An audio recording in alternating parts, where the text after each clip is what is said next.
오늘 주신 말씀, 특별히 본문을 통해서 주신 말씀은 내가 너를 붙들어 준다, 이런 말씀입니다. 붙들어 주리 했는데 사실은 붙들어 주리 그러면은 좀 느낌이 그 말씀이 와서 쉽게 이해가 잘 안 돼요. 우리 뭐 주리 이렇게 하니까.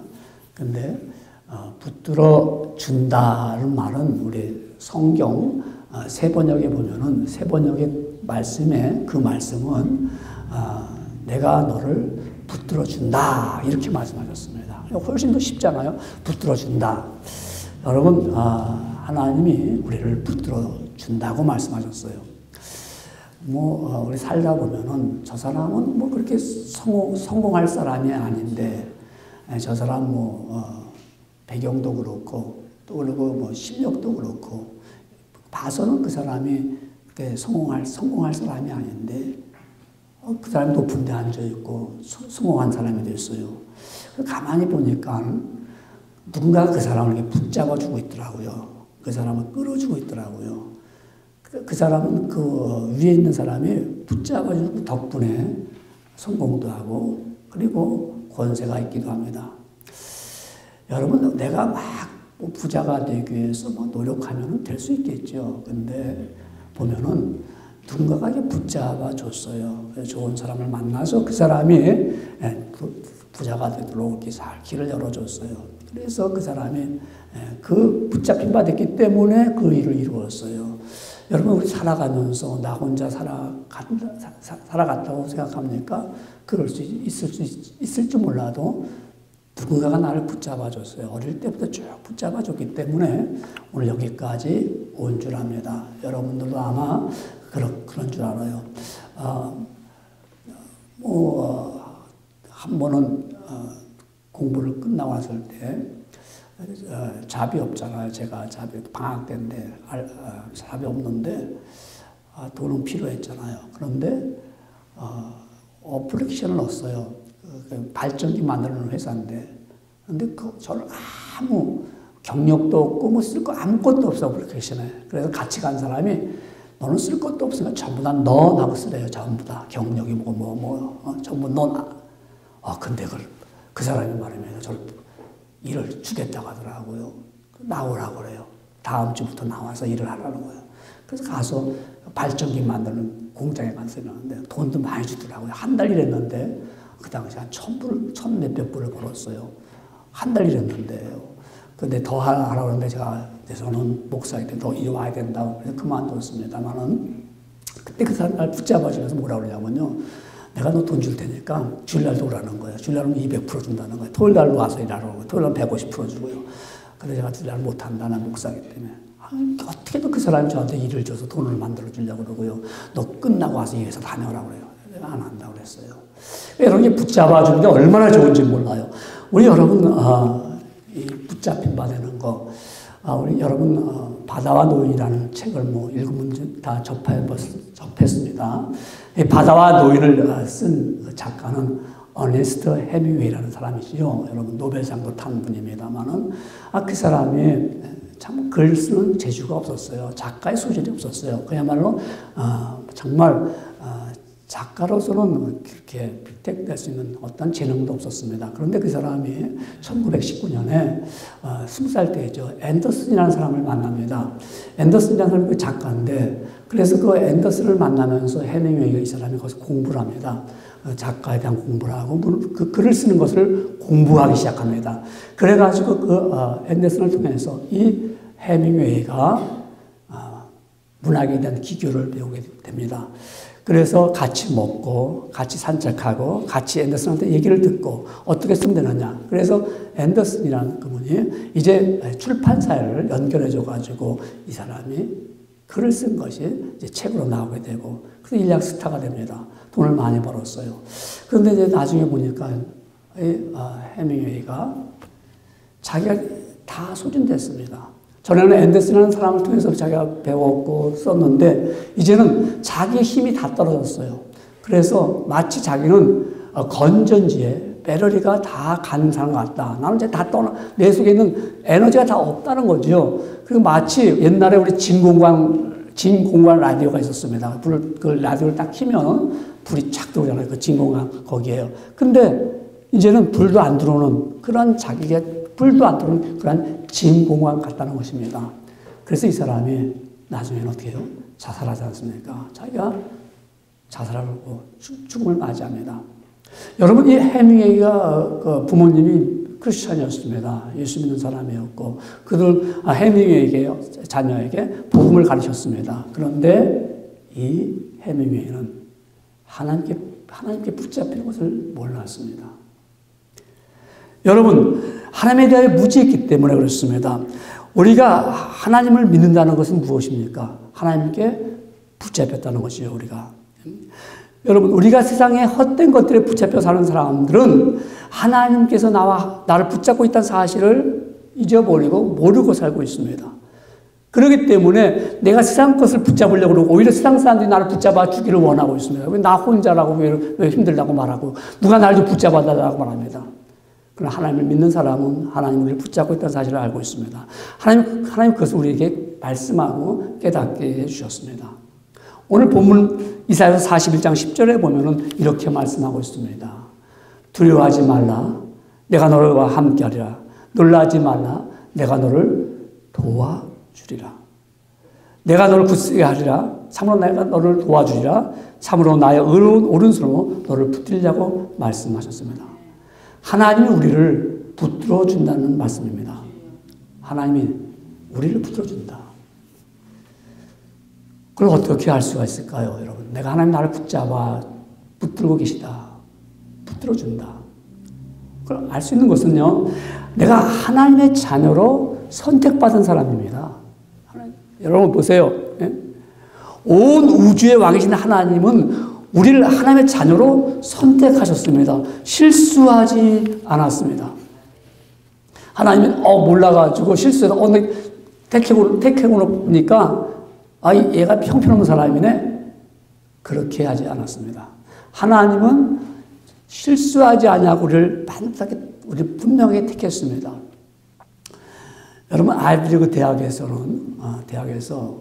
학생들을 수천 명의 어플리케이션을 내지 않습니까? 그 가운데 학생을 뽑습니다. 몇 번 거치죠. 이렇게 에세이를 계속 읽어갖고 여러 사람을 한 사람을 꺼가지고 여러 사람이 읽어가지고 그들이 다 써요. 얘는 어떻다 쭉 써서 주면 그걸 모아서 점점점 추려가지고 학생을 뽑습니다.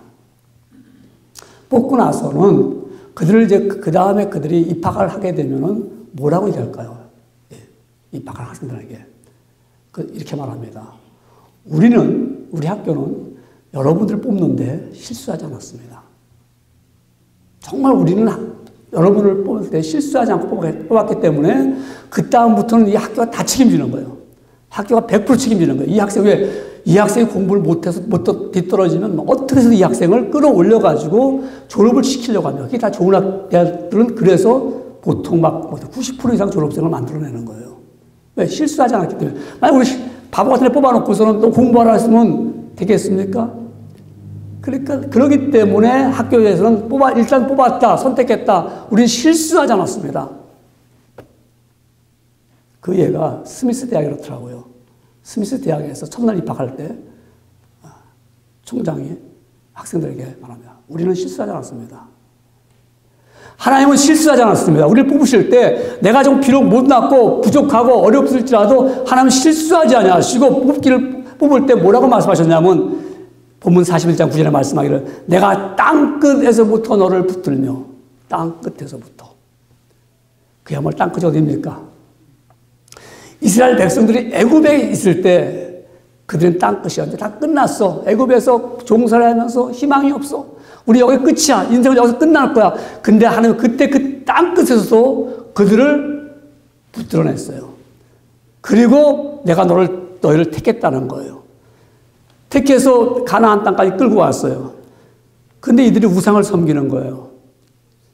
아니 내가 택하여서 뽑았는데 형편없는 애들이네. 형편없는 백성이네. 정말 내 말을 순종하지 않는 이런 어리석은 민족들 버려! 싫어! 하고 버렸다. 그랬겠습니까? 본문의 말씀을 보기를 빨간줄로 보세요. 내가 너를 택하고 싫어하여 버리지 아니하였다. 택했기 때문에 내가 너를 택했기 때문에 내가 너 비록 우상을 섬기고 잘못되었더라도 내가 싫어 버리지 아니한다고 말씀하셨습니다. 그리고 그래서 이스라엘 백성들이 우상을 섬겨서 바벨론의 포로로 끌려갔잖아요. 끌려갔을 때 그들 다 끝났다. 우리는 이제 하나님으로부터 버림받았다. 그때도 하나님께서는 아니다. 내가 너를 붙들어준다. 내가 너를 붙들어준다. 그 말씀입니다. 우리가 비록 잘못하고 우리가 어렵고 힘들지라도 하나님 우리를 싫어서 버리지 아니하시고 하나님이 택하여 뽑았으면은 끝까지 하나님께서 너는 나의 종이라고 하면서 붙잡아 주신다는 말씀입니다. 어떻게 부르셨습니까? 오늘 본문 41장 8절에 보면은 그러나 나의 종도 이스라엘아 내가 택한 야곱아 나의 본 아브라함의 자손아 택하여서 믿음의 조상 아브라함을 빗대서 말씀합니다. 내가 너를 붙들어 주는데 하나님의 자녀로 선택받은 너희들은 정말 아브라함의 자손들이다. 여러분이 아브라함의 자손입니까? 하나님이 나를 택하였다는 걸 어떻게 알 수 있습니까? 성경 갈라디아서 3장 29절은 이렇게 말씀하고 있습니다. 너희가 그리스도께 속한 자는 곧 아브라함의 자손이요 약속대로 유업을 이을 자니라. 그리스도에 속한 사람은 아브라함의 자손입니다. 선택받은 하나님의 자녀인 것입니다.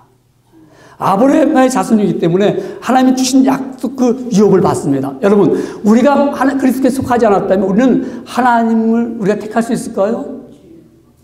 우리가 내가 하나님 믿을래? 내가 하나님 안 믿을래? 내 결정할 수 있습니다.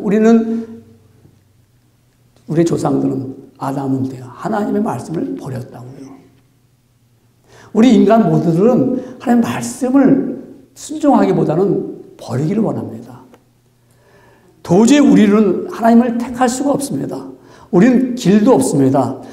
공부를 많이 한다고 해서 하나님을 찾아가는 길이 열릴까요? 좀 도움은 되겠죠. 그러나 보이지 않습니다. 누가 우리가 하나님의 길에 대해서 얘기를 많이 해줍니다. 그러면 도움은 됩니다. 예수 믿는. 그러나 내가 하나님께로 갈 수 있는 택할 수가 없습니다. 성경은 분명히 말씀하기를 하나님은 우리를 택한 것입니다. 우리가 원하는 것은 우리는 정말 내가 선하게 살고 싶은 마음이 있지만 선하게 못 살잖아요. 내가 정말 착하게 살고 싶지만 그렇게 못하잖아요. 내가 진실하게 살고 싶지만 진실하지 못하잖아요. 왜 그렇죠? 내 자신이 우리가 사탄에 눌림받아서 그렇잖아요. 근데 하나님께서 그럼에도 불구하고 택했기 때문에 너는 아브라함의 자손, 그리스도께 속한 나의 택한 백성이라고 말씀하기 때문에 이것이 바로 하나님의 은혜입니다.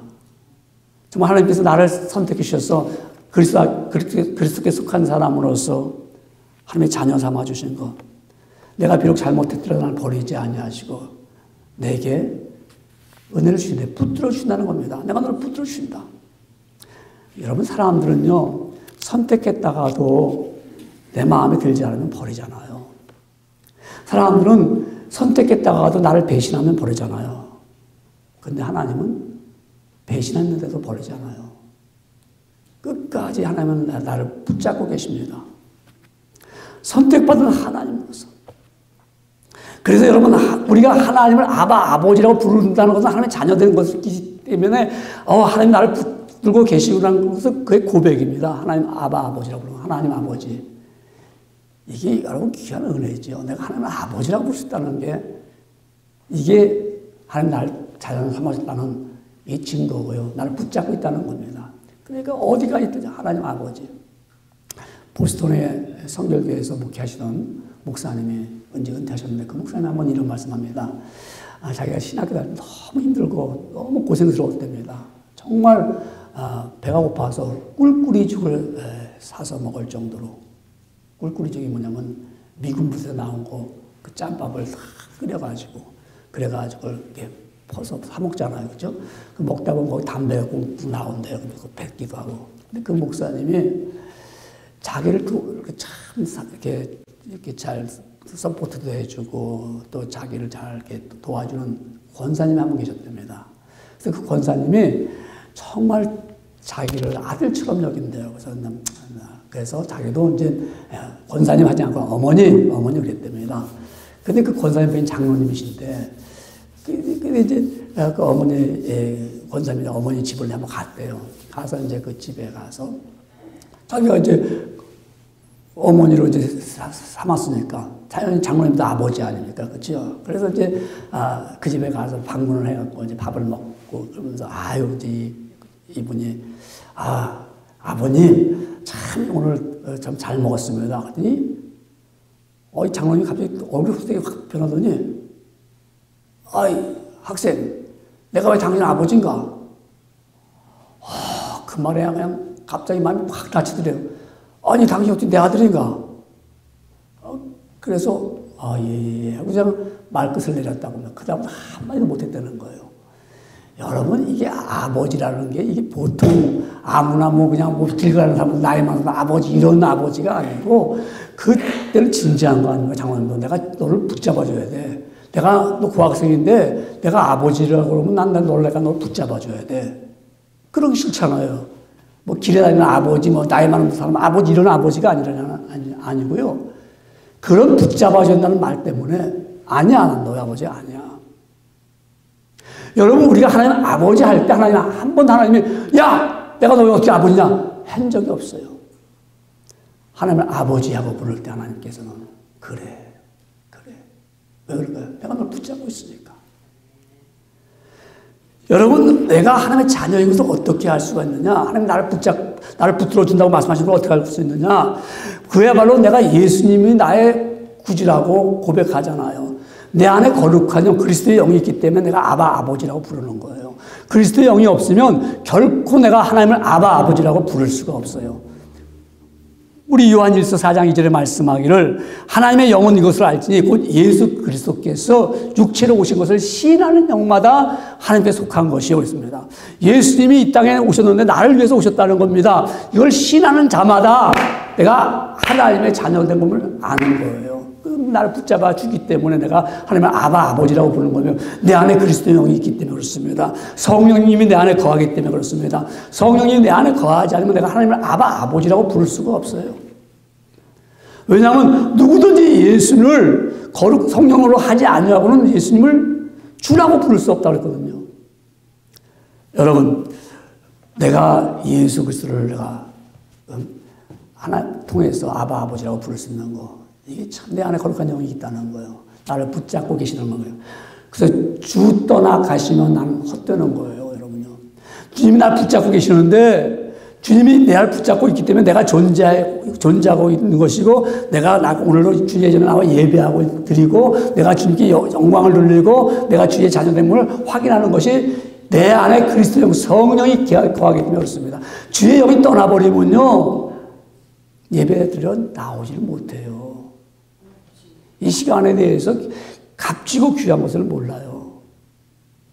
그래서 우리가 살아있는 것 같아도 거기 주님의 영이 떠나버리면 그것은 우리가 마치 육신만 살아가고 있는 거예요. 그래서 주 떠나가시면 내 생명 헛되네. 헛되는 거예요. 주 함께 계시면 주님이 함께 계시니까 내가 아버지를 부르는 거예요. 그래서 여러분 성경은 분명히 말씀합니다. 하나님 붙잡고 계시기 때문에 택하여 세운 우리는 요한복음 15장 16절에 보면 이렇게 말씀하고 있습니다. 너희가 나를 택한 것이 아니요 내가 너희를 택한 것이니 다 택하여 세웠나니 이는 너희로 가서 과실을 맺게 하고 또 너의 과실을 항상 있게 하여 내 이름으로 아버지께 무엇을 구하는든지 다 받게 하려 함이니라. 택하여 세움을 받았기 때문에 기도가 한다는 겁니다. 여러분 주께서 나를 붙들고 계시다는 사실을 어떻게 증명할 수 있습니까? 기도하는 사람입니다. 기도하게 됩니다. 아버지하고 내가 아버지 앞에 기도할 수밖에 없다는 놀라운 사실은 뭐예요? 내 안에 그리스도의 영이 있고 내가 하나님의 자녀되었기 때문에 하나님 나를 붙들고 계시다는 거예요. 그리스도의 영이 있으니까 여러분 하다가 나 기도해야 되지 이런 마음 갖습니까? 나 기도해야 되는데 하나님 붙들고 계시는 거예요. 근데 내가 하루 종일 살아도 뭐 기도하고 싶으면 온 생각이 안 나고 일주일 내내 살아도요 뭐 기도는 뭐 저런 사람들 하는 거고 약한 사람 하는 거고 없는 사람 하는 거고 기도는 말입니다 정말 병든 사람 하는 거죠. 나는 기도는 상관없어. 기도하지 않냐고 내가 그리스도인이라는 사람 생각해 볼 수 있습니다. 하나님 붙들고 계시는가. 하나님 붙들고 계시면요 내가 이러면 안 되지. 아버지 보시기에 내가 이러면 안 되지. 왜? 내 마음속에 주의 영이 임하사 내가 기도할 수밖에 없어요. 그러니까 선택받은 사람은 아버지 앞에 구하게 되고요. 선택받은 사람은 정말 하나님 날 붙잡고 계시기 때문에 내가 무릎을 꿇지 않을 수가 없다 이 말입니다. 왜? 말씀하기를 무엇을 구하든지 다 받게 하려 합니다. 이걸 알기 때문에요. 그래서 여러분 하나님이 붙들어 준다고 말씀하셨는데 하나님의 자녀된 것 선택받은 우리는요 아버지라고 부르면서 그리스도 영이 거하시니까 내가 기도할 수밖에 없어요. 그걸 확증할 수 있어요. 오늘 여러분 조금 더 의심할 필요가 없어요. 아 내가 하나님의 자녀로 선택받은 사람으로서 하나님 나를 오늘도 붙들고 계시구나. 하나님이 붙들어 준다고 말씀하신 우리는요 말씀하기를 두려워하지 말라 그랬어요. 두려워하지 말라. 두려워하지 말라. 우리가 이런 말 잘합니다. 아유, 사는 건 다 똑같아. 뭐, 그렇게 사나, 이렇게 사나, 다 똑같아. 그렇죠. 사는 건 다 똑같은데, 사람들이 자꾸 좀 틀리게 살아보자고 바등거리는 거예요. 남들보다 좀 내가 좀 나아봐야겠다. 아니면 또 남들보다 못하지만 그래도 나는 내 할 일 하면 살겠다. 그래서 바등거리면서 살잖아요. 뭐, 잘 사는 사람이나 비난 못 사는 사람들이나 보면은, 거반 다 사는 것은 비슷하다고 말해요. 그러니까 뭐 나이 든 사람들 말하는 그분들 어른들이 하는 말이 때로는 명언일 수도 있어요. 뭐 다 살아보니까 다 그렇고 그렇더라. 그럴까요? 그럴 수 있지요. 근데 살아오면서 우리는 두렵잖아요.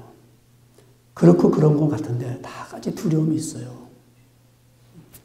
바등거리면서 살면서 두려워요. 앞으로 어떻게 살아갈까요? 우리 항상 두려운 것은 현재가 두려워하면서 항상 미래를 바라보면서 두려워하잖아요.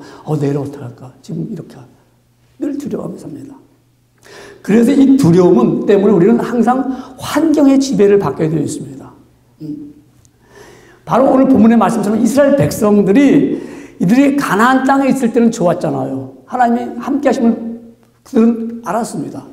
그런데 그들이 우상을 섬기면서 하나님으로부터 징계를 받으니까 그들이 가나안을 떠나게 됩니다. 바벨론의 포로로 가게 되나요? 얼마나 두렵겠습니까? 우리가 이제는 그래도 하나님이 땅에 있을 때는 좋았다, 편안했다. 그런데 거기를 떠나게 되니까요. 그들이 두려워합니다. 그래서 하나님 오늘 주신 말씀이 두려워하지 말라. 내가 너와 함께함이라. 놀라지 말라. 내가 너의 하나님이 됨이리라. 굳세게 하리라. 참으로 내가 너희를 도와주리라. 내가 오른손으로 너희를 붙들어 주리라. 붙들어 준다는 말씀입니다. 여러분, 이스라엘 백성들은 자신이 잘못한 것 때문에 하나님 나를 붙들어 줄까라고 했는데 하나님은 그래도 붙잡아 준다고 말씀하시는 겁니다. 우리가 살아가면서 어려운 일을 당할 때 정말 우리 하나님이 붙잡아 주실까 하고 두려움에 떨게 됩니다. 다니엘은 하루에 3번씩 기도했습니다. 늘 기도했어요. 그런데 그때 다리오 왕이 30일 동안에 다른 자신 말고 왕 말고 다른 신에게 구하는 사람 무엇을 구하면 사자굴에 던져 넣겠다라는 그러한 명을 내렸습니다. 그 법을 정한 거예요. 그러니까 30일 동안에 어느 누구도 다른 신에게 왕 말고 어떤 신에게는 기도한다든가 구한다든가 그런 행위를 하면은 사자굴에 들어갑니다. 근데 다니엘은 그것을 알고도 항상 했던 대로 그가 그 방에 가서 자기 방에 가서 창문을 열고 다 보라 이거나 기도한다. 하루에 3번씩 기도했다고 말씀합니다. 여러분 두렵지 않겠어요? 사자굴에 던져놓는다는데. 근데 하나님 나를 붙들어 준다는 믿음 때문에 두려워하지 않았죠. 하나님 나를 붙들어주는데, 지금까지 붙잡아줬는데, 나를 바벨론까지 인도할 때도 여기서도 붙잡아주시고, 나를 국무총리까지 만들어주신 하나님이 앞으로도 붙들어주실 것인데, 내가 뭘 두려워서 내가 기도하던 걸 멈출 수 있겠는가? 두려워하지 않고 기도했어요. 그가 사자굴에 들어갔습니다. 그런데 하나님이 붙들어주니까 사자들의 입을 막아버렸습니다. 하나님이 붙들어주면은 사자들의 입을, 여러분을 삼키려고 했던 것들 그 입을 막아주고요. 여러분은 두려워하지 않고 행하던 대로 계속 행하면은 하나님은 붙잡아 주신다는 그 놀라운 사실을 깨닫게 됩니다. 두려워서 하던 일을 멈춰요. 내가 신앙생활 하던 일을 멈춰요. 두려워서요. 내가 두려워서 말입니다. 내가 주님 앞에 가까이 가던 것을 멈춰요. 그러면 아무 이적도 일어나지 않고 아무 일도 보지 않냐고 그는 하나님 나를 붙잡아 주신다는 놀라운 사실을, 그 은혜를 얻지를 못하는 거예요. 그러나 주여, 하나님 나를 붙잡아 주고 있습니다. 우리 살아가면서 왜 안 두렵겠습니까? 두렵지요. 그래도 두려워도 내가 행하던 대로, 주여, 내가 주님 앞에 나갑니다. 기도하던 날 기도합니다. 어떤 사람이 아니죠. 내가 전도사 때 우리 집사님 한 분이 주일날 교회 안 나왔어요. 그래서 걱정들 했죠. 구역장도 다 걱정을 했어요. 왜 안 나왔나? 갔어요. 갔더니 왜 안 나왔어요? 했더니 우리 딸이 가출했어요. 그래서 걱정이 돼서 못 나갔대. 여러분, 딸은 가출했더라도 주여, 주님께 주님 우리를 붙잡고 계십니다 하고 믿고 어떻게 해요? 주님 앞에 행하던 대로 행했어 봐요. 하나님은 그에게 더 많은 은혜를 주셨겠죠. 그렇게 체험하겠죠. 우리는 사실 갑자기 환경이 바뀌면 두렵고 떨립니다. 여러분 몸이 아파보세요. 얼마나 두렵고 떨립니까?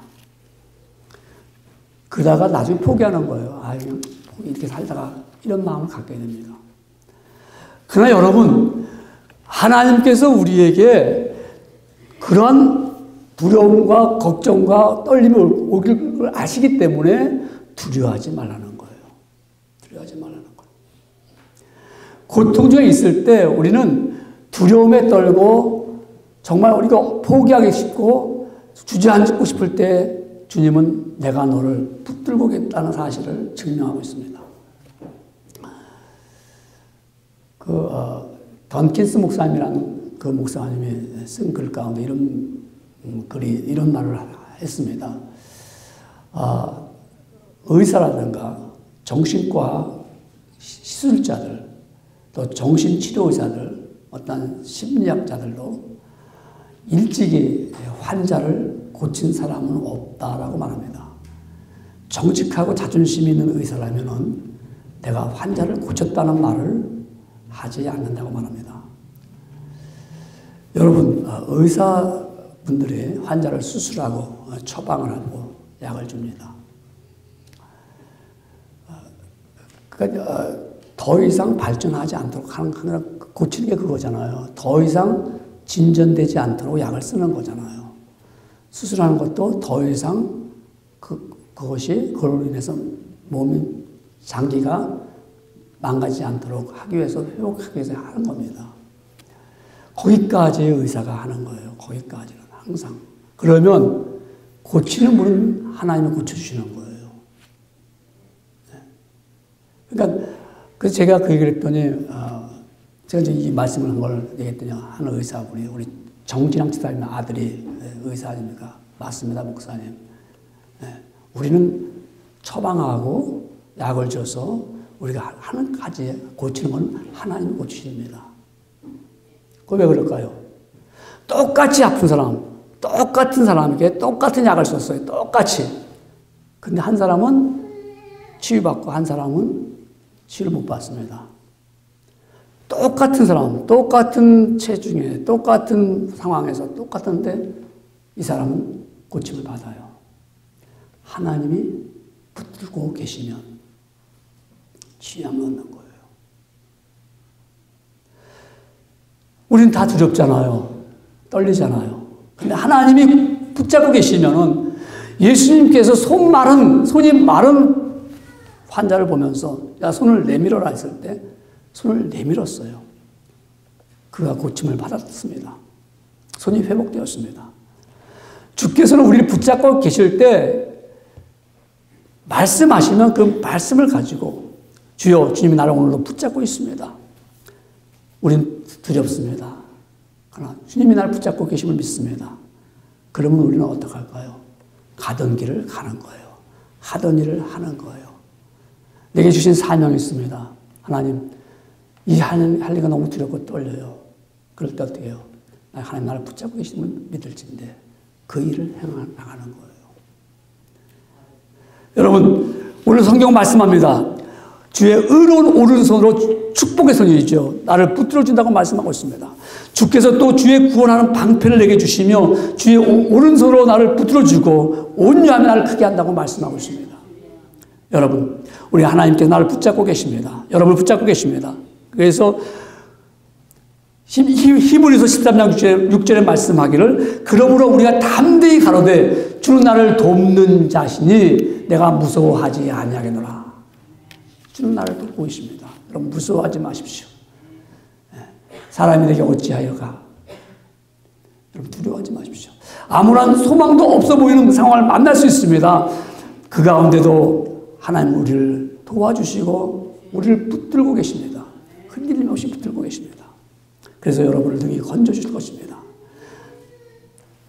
그러므로 말미암아 여러분 어떻게 할까요? 하나님 나를 붙들고 계십니다. 내가 너를 붙들어준다. 이것처럼 보장된 우리의 삶 속에서 내가 너를 붙들어줄게. 그걸 어떻게 할 수 있을까요? 하나님 나를 붙들어주면 또 어떻게 할 수 있을까요? 자신의 마음에 힘을 버려야 됩니다. 자신의 마음의 힘을 버리지 않으면은 하나님 나를 붙들고 있다는 사실을 잘 캐치 못하는 거예요. 우리 자신의 마음의 힘을 버리십시오. 그러면 하나님 나를 붙들고 있다는 사실을 알게 됩니다. 힘이 어디서 옵니까? 힘이 손에서 올 수 있죠. 힘이 머리에서 나옵니까? 머리가 좋고 지식이 많은 사람 그 힘이 되지요. 힘이 그러나 마음에서 나옵니다. 마음에 잔뜩 힘이 들어가 있으면 그 힘이 밖으로 나오잖아요. 어떤 운동이든 여러분 가장 중요한 것은 몸에 힘을 빼야 된다고 그래요. 골프 치는 사람들 그러더라고요. 골프 칠 때마다 골프공을 맞추려면 힘을 빼라고 그래요. 잔뜩 힘들어서 그냥 치면은 스윙이 헛맞아고 날아가질 않아요. 또 맞아도 공이 멀리도 못 가고 뭐 이리 갔다 저리 갔다 합니다. 골프만 그런 게 탁구도 그래, 탁구도 라켓을 그냥 팍 쥐고서 말입니다. 막 그냥 공을 리시버를 받으려고 하면요. 허치던가 치면 저리 가던가 그래요. 힘을 빼야 돼요. 힘을 빼야 돼요. 힘을 빼려면 마음의 힘을 빼야 됩니다. 내가 꼭 공을 쳐야 돼. 이런 마음을 가지고는 절대 안 맞아요. 마음을 다 비워요. 내려놔야 돼. 내가 공 치는 거야. 여러분 사람이 싸울 때도요. 마음에 힘이 잔뜩 들어가 있으면 그러면 막 그냥 싸움이 커집니다. 근데 싸울 힘이 없어. 내가 마음 하나 싸울 힘이 없어. 싸울 힘이 일어나지 않죠. 여러분. 내가 마음에 힘이 없으면 순종하게 됩니다. 근데 내 마음에 힘이 잔뜩 있으면 듣기 싫어요. 남의 얘기. 여러분, 그렇기 때문에 마음에 힘이 넘치면 사람들이 말입니다. 그야말로 하나님이 나를 붙들고 있다는 걸 전혀 느끼지 못해요. 내가 힘을 쫙 빼고 하나님 아무것도 없습니다. 내가 다 비웠습니다. 나는 정말 나띵입니다. 할 때 하나님 나를 붙들고 계심을 내가 느끼는 거예요. 아니, 이렇게 나를 붙잡고 계시구나. 사도 바울이 예수님을 만났잖아요. 그래서 그가 구원함을 얻습니다. 그 후에 구원을 얻은 후에 다 빼버려요. 지식 버려. 자기가 갖고 있는 가문 버려. 자기가 로마의 시민권, 히브리즘 아이덴티 다 버렸어요. 다 버리고 나서 하는 말이 뭐냐면 내가 예수께 잡힌 바 된 그것을 잡으려고 내가 쫓아간다고 했어요. 그걸 알았어요. 다 버리니까 내가 예수님 나를 붙잡고 계시구나. 우리가 다 버릴 때 내가 주를 위해서 내 마음에 있는 모든 걸 다 내려놓을 때 다 비울 때 하나님 나를 붙잡고 계시구나. 하나님 나를 도와주셔야 됩니다. 이걸 아는 거예요. 그러니까 신앙생활을 하면서도 하나님 나를 붙잡고 계시는데 나와 함께 계시는지를 모르고 살아가는 이유는 뭐냐면 아직도 내 안에 가득하게 있는 거예요. 모든 게 다 힘이 있어 내가. 그 힘 가지고 있으니까 주님께서 할 일이 없는 거예요. 하나님께서 역사할 일이 없어요. 왜? 내가 다 할 거니까. 그런데 아버지 나는 할 수가 없어요. 손 다 내려놨어요. 그리고 내가 너 붙잡고 있기 때문에 하나님이 하시는 일을 보게 된다. 이게 하나님이 하신 일이었구나. 하나님 나를 이렇게 이끌어 주셨구나. 그래서 우리가 기도하는 것들 하나님 나 아무것도 나는 할 수가 없어 내려놓을 때 하나님이 정말 붙잡고 계신 사실을 보게 되고 눈으로 확인하게 되고 하나님의 역사하심을 알게 되는 거예요. 사람의 힘으로 할 수가 있을까요? 하나님 붙잡고 계시니까는요. 그 열어지는 걸 보면은 저 사람이 정말 힘들고 안 될 것 같은데. 참, 목사로서 참 한 그런 경험을 많이 했어요. 제가. 한 번은 잊을 수 없는 것이, 잠깐 말씀드린다면, 제가 군대에 있을 때 주일날 저녁에 이렇게, 여름입니다. 예배를, 저녁 예배 드리기 위해서 제가 앞에서 찬양 인도하고 있는데, 여름에 문을 열어놨잖아요. 막 내려오라고 그래요. 그래서 찬양 인도 하다 말고 제가 내려갔어요. 왜냐면 빨리 지금 높은 사람이 부르니까 오라고 그래요. 갔어요. 갔더니, 이거는 이병장군이 할 수가 없대요. 왜냐하니까 내일 향토 예비군이 우리 부대에 입소하는데 그 정문에 써놓은 것이 유치원 애들 모집하는 것처럼 써놨다는 거예요. 이렇게 현수막을요. 그러니까 나가서 주일 저녁 아닙니까? 나가서 그거를 크게 하나 써갖고 오라고 그래요. 그 저녁에 어디 가서 써요? 어디 가서 그 저녁에. 근데 붙잡고요. 나는 좀 예배 인도해야 됩니다. 예배도 중요한데 우리 부대를 위해서 해달라고 그래요. 높은 사람이. 그래서 제 믿음이 생기는 거예요. 하나님 하실 것이다. 이것도 우리 부대를 위한 일이다. 그래서 제가 그 당시에 전도사, 신학교 다니라고 같은 하사가 있었어요. 당신이 그럼 예배 인도하라고. 그래서 제가 내려갔어요. 시외버스도 끊겼습니다. 저녁은 됐지요. 어떻게 쓸 수 있어요? 하나님, 내가 그랬어요. 우리 여러분들 기도해달라고. 이게 부대를 위한 거니까 다 같이 기도하고 하나님의 역사를 보자고. 그러고 나가서 행길을 지금이야 차들이 많이 다니고 그때 시골길이니까 지나가는 차를 용달 차 하나 딱 쓰더라고요. 그냥 세웠어요. 아저씨 서울 쪽 갑시다. 아니 의정부 갑시다. 그래서 나보고 의정부 가면 이거 펜트 칠하는데 가야 된다고. 2, 4주가 놀아요. 1, 3주 일하고요. 주일날 펜트집이 2, 4주니까 노는 날입니다. 근데 의정부로 가자니까 이 사람이 용달차에서 운전하면서요. 왜 가요? 내가 지금 이걸 펜트 가서 이걸 써야 되는데 이게 쓸 수가 없다고. 그래요? 그러면서 하는 말이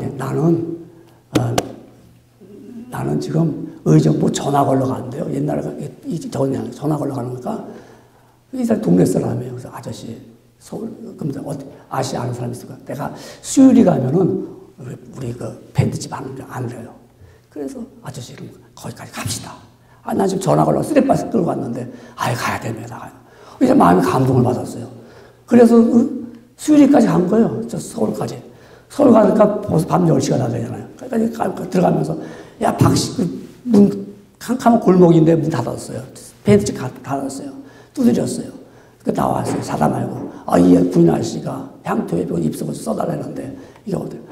지금 어떻게 씁니까? 뭘 씁니까? 천이 있어야 됩니까? 천 기다리십시오.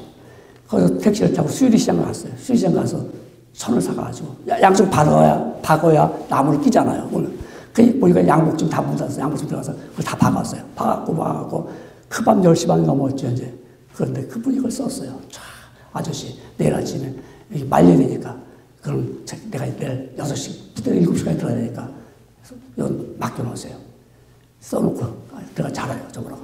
그래서 제가 거기서 집에까지 가서 자고 택시로 가서 밤 12시 넘었죠. 또 아침 새벽에 와갖고 다 써놨어요. 그걸 가지고 가서 아침에 가갖고 밤에 그걸 아침에 가서 7시에 일어날 걸 다 걸어놓으니까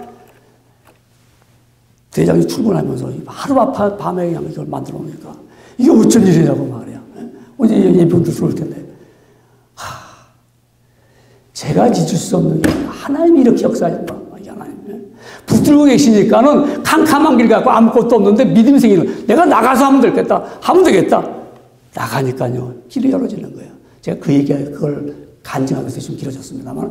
여러분, 하나님 앞에서 하나님 붙들어 주고 계시면요, 나가면 하나님이 역사하는 거예요. 나가면 일이 되는 거예요. 오늘 여러분, 말씀을 여러분 한번 생각해 봅시다. 정말 나를 붙들고 있는 계신 하나님, 내가 선택받은 나로서 내가 기도한다는 자체가 벌써 하나님의 선택받은 것입니다. 내가 내 영의 하나님을 아버지라고 부르고 있다는 것이 선택받은 사람들입니다. 그런 자들이 왜 두려워합니까?